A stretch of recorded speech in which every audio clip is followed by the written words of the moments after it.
नमस्कार मित्रों, कोरोना तेरे रंग हजार के भाग 5 में आपका स्वागत है। इस बार इस भाग में आपका मनोरंजन नहीं होगा, बल्कि कोरोना से जूझकर वापस लौटे एक व्यक्ति से साक्षात्कार होगा।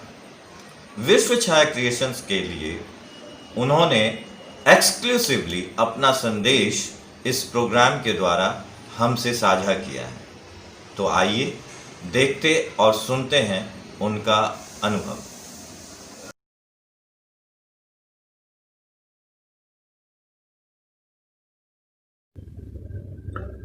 22 मई को मेरे नाक से थोड़ा पानी गिर रहा था। उस दिन ऑफिस में कुछ डॉक्टर्स आए थे। मैंने डॉक्टर्स को दिखाया तो उन्होंने कहा ये कोरोना नहीं है।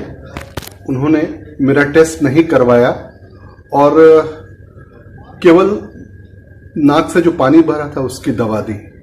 अगले दिन मैं जब मंदिर जा रहा था तो बिल्कुल इतनी ताकत नहीं थी कि मैं खड़ा रह सकूं, लगा कि मैं बैठ जाऊंगा। उस दिन ऑफिस के तरफ से सभी का कोरोना टेस्ट हो रहा था, मगर मेरा नहीं हो पाया। मगर चूंकि मेरे आसपास कई लोग कोरोना पॉजिटिव थे, मैंने 30 मई को अपना टेस्ट करवाया प्राइवेट में, जेपी हॉस्पिटल में, जो कि पॉजिटिव निकला।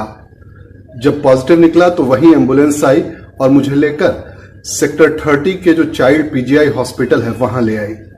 मेरी किस्मत अच्छी थी कि मुझे सेक्टर 30 का चाइल्ड पीजीआई हॉस्पिटल मिला। बहुत बढ़िया एडमिनिस्ट्रेशन था वहां पर। वहां सुबह में गर्म पानी देते थे, फिर उसके बाद दूध और हल्दी दी जाती थी, फिर उसके बाद नाश्ता आता था जिसमें अंडा या पनीर, उसके साथ में पूड़ी सब्जी या आलू पराठा होता था और साथ में केला। ये सब कुछ जो खाना भी है वो सारा खाना कोविड को देखते हुए था कि प्रोटीन ज्यादा हो, जिंक हो, जिससे कि आपकी अपनी जो इम्यूनिटी है वो बढ़े। मगर ये जरूर था कि खाना बहुत बहुत प्रोटीन रिच, जिससे कि आप कोविड से लड़ सकें। इसके अलावा एक और था, रात में काढ़ा दिया जाता था। काढ़ा आयुष मंत्रालय के हिसाब से जो तय हुआ था वो दिया जाता था, वो हम लोग सब पीते थे। और शुरू 3, 4, 5 दिन के बाद हर दूसरे दिन पर टेस्ट होता था।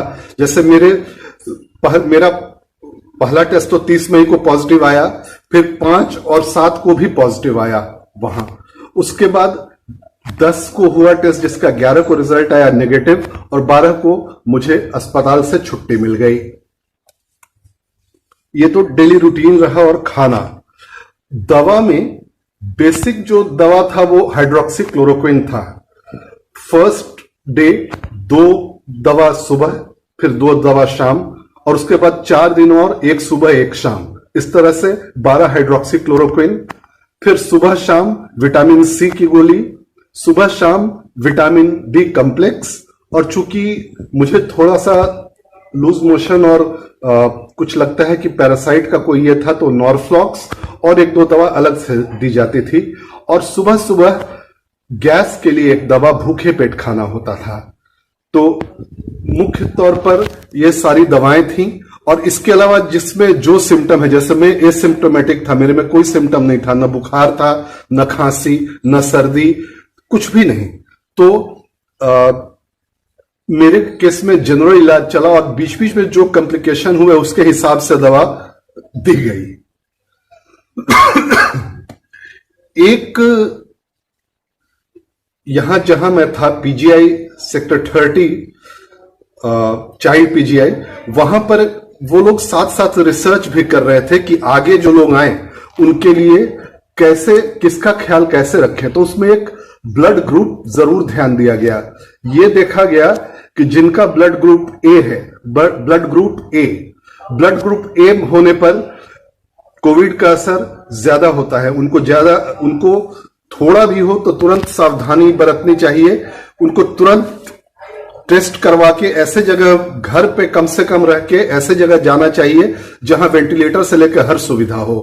और सबसे कम ब्लड ग्रुप ओ वालों को दिक्कत होती है। ब्लड ग्रुप ओ वालों को उतनी दिक्कत नहीं होती है, मगर फिर भी जो कोविड के लिए बेसिक बताया गया है, सोशल डिस्टेंसिंग, मास्क लगाएं, कोई दूसरा आपके पास है तो खांसे वासे से तो दूर रहें, क्योंकि कोरोना जो है मुख्य तौर पर आपके नाक से जो निकलते हैं वो छींक के साथ उससे फैलता है, या मुंह से आप खांसते हैं तो उससे।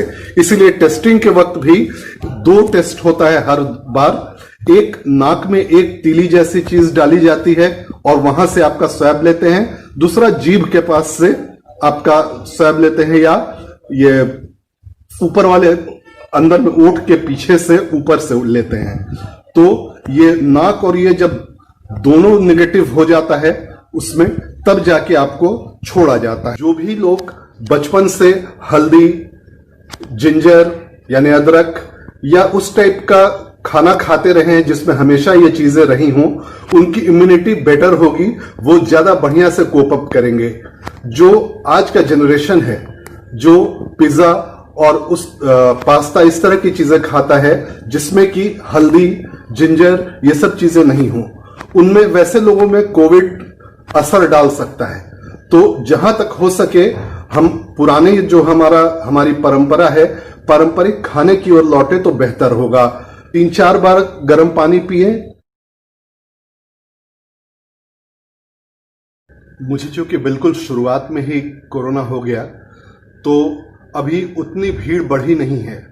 अब भी नोएडा में, यूपी में काफी बेड खाली हैं और काफी अच्छा इंतजाम है, मगर जो स्थिति है आगे आने वाले वक्त में निश्चित रूप से काफी तेजी से कोरोना बढ़ेगा, और अगर बढ़ता है तो स्थिति बहुत भयावह हो सकती है। तब शायद आने वाले टाइम में लोगों को इतनी सुविधाएं शायद न मिल पाए। ऐसे में मेरा सबसे आग्रह है कि जहां तक हो सके कोरोना से बचने का उपाय सब लोग करें। अपना जितने तरह के भी उपाय कहे गए हैं, मुंह पर मास्क, सोशल डिस्टेंसिंग, वो सब कुछ करें, और जहां तक हो सके खुद को कोरोना से बचा कर रखें। मैं विश छाया क्रिएशन का शुक्रगुजार हूं कि उन्होंने मुझे मौका दिया अपना एक्सपीरियंस आम लोगों के साथ साझा करने का, जिससे दूसरों को भी फायदा हो और लोग कोविड से बच सकें।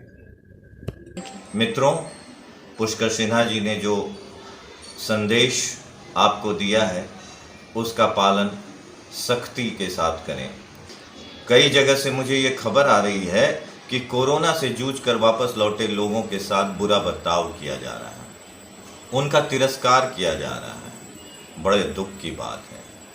कृपया लोगों को जागृत करें कि वो इसी समाज के अंग हैं। वो कोरोना पेशेंट थे, अब नहीं है। मित्रों, अगर आपने विश्व छाया क्रिएशंस को सब्सक्राइब नहीं किया है तो कृपया कर लें। धन्यवाद।